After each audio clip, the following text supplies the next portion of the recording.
Anesthesiology and Resuscitation for 8th semester students of the Faculty of Medicine. Anesthesiology and Resuscitation. Anesthesiology is a branch of medicine focused on the management of pain and the administration of anesthesia, numbing agents, to patients undergoing medical or surgical procedures. Resuscitation, closely related to anesthesiology, involves the management of emergency situations like cardiac arrest or respiratory failure that require the restoration of vital functions in patients. In Semester 8, medical students learn the basics of anesthesiology and the skills needed for resuscitation to support the care of patients who require anesthesia or immediate medical assistance. 1. Definition of anesthesiology and resuscitation.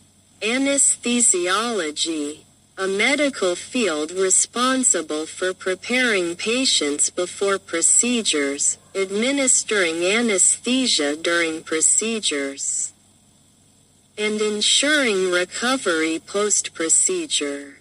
Anesthesiology involves medical techniques to block pain, analgesia, or induce loss of consciousness, general anesthesia, to allow safe medical procedures.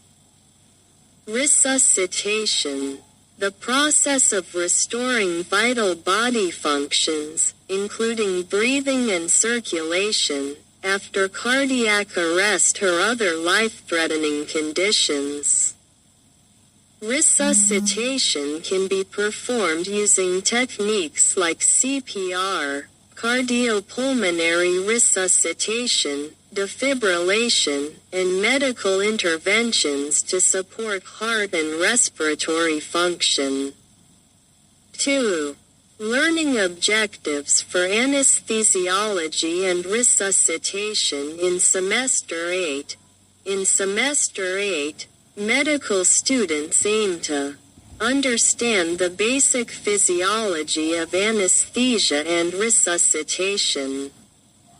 Learn about the different types of anesthesia, including general, regional, and local anesthesia. Understand the indications and contraindications for the use of anesthesia in various procedures. Learn resuscitation techniques, especially CPR and the use of resuscitation devices. Identify complications that may occur during anesthesia and resuscitation and how to manage them. 3. Scope of anesthesiology and resuscitation. 3.1. Types of anesthesia. General anesthesia. Definition. A process that renders the patient unconscious during surgery or medical procedures using medications administered through intravenous or inhalation routes. Indications. Major surgeries. Procedures that cause significant pain, or patients who need to be kept unaware or immobile. Components. Anesthetic agents, e.g., sevoflurane, isoflurane, to induce unconsciousness. Analgesics, e.g., opioids like morphine, to manage pain. Muscle relaxants, e.g., rocuronium, for muscle relaxation during procedures. Monitoring vital signs such as blood pressure, heart rate, and oxygen levels during the procedure. Regional anesthesia. Definition: anesthesia used to block pain in a specific part of the body, such as spinal or epidural anesthesia or nerve blocks. Indications: localized surgeries or certain procedures that require pain relief in one area, such as orthopedic surgeries or labor. Complications: inadequate block, infection, bleeding, nerve injury. Local anesthesia.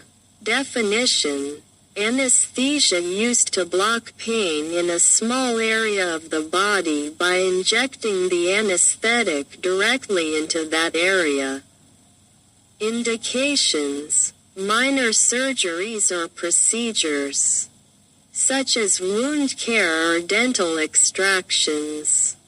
Drugs: lidocaine, bupivacaine. 3.2 Physiology of anesthesia and body reactions. Induction of anesthesia. The process of administering medications to induce sleep or loss of consciousness in the patient. This involves the administration of induction agents, inhalation or intravenous, to begin the anesthetic process. Maintenance of anesthesia. The process of keeping the patient unconscious during the procedure so they remain unaware and pain-free.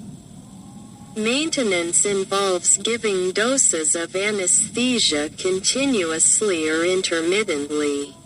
Recovery from anesthesia.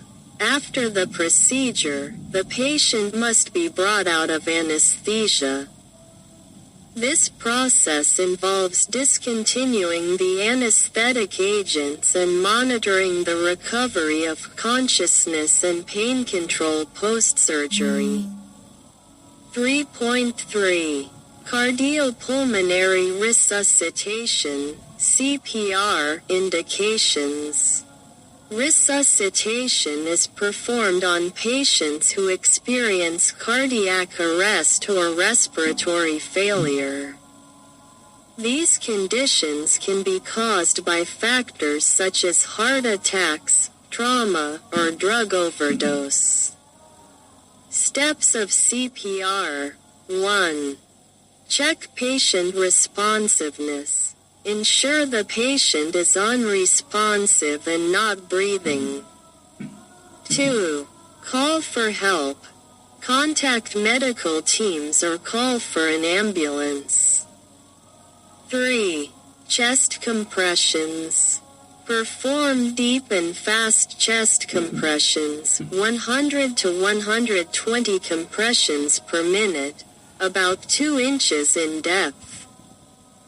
4. Provide ventilation.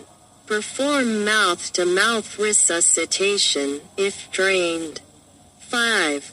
Defibrillation. If available, use an automated external defibrillator, AED, to deliver an electric shock to restore normal heart rhythm. CPR complications. Rib or internal organ injury due to excessive compression pressure. Hyperventilation that can lead to acid-base imbalance. Delays in restoring heart and respiratory function, which may cause severe organ damage. 3.4 Advanced resuscitation techniques. Advanced cardiovascular life support, ACLS. A medical protocol for managing cardiac arrest that involves using medications like epinephrine, amiodarone, and atropine. ACLS also involves ECG monitoring and defibrillator used to regulate heart rhythm. Advanced Trauma Life Support, ATLS. Emergency management of physical trauma involving the immediate assessment and treatment of injuries to the body. 4. Learning components. Theory. lectures on the anatomy, physiology, and pharmacology of anesthesia, understanding the mechanisms of anesthesia and the side effects of anesthetic agents. Study of the indications and contraindications for different types of anesthesia. Basic theory on CPR, ACLS, and ATLS. Practical training in anesthesia techniques through clinical simulations. CPR skills training with mannequins and other medical equipment.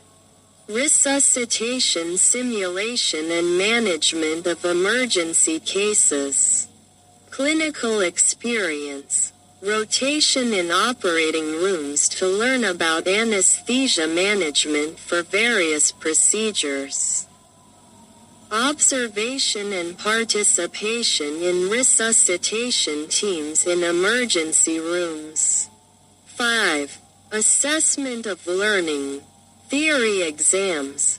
Questions on the mechanisms of anesthesia, resuscitation techniques, and management of complications.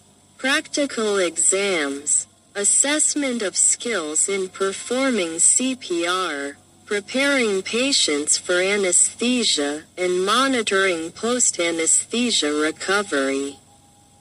Case discussions.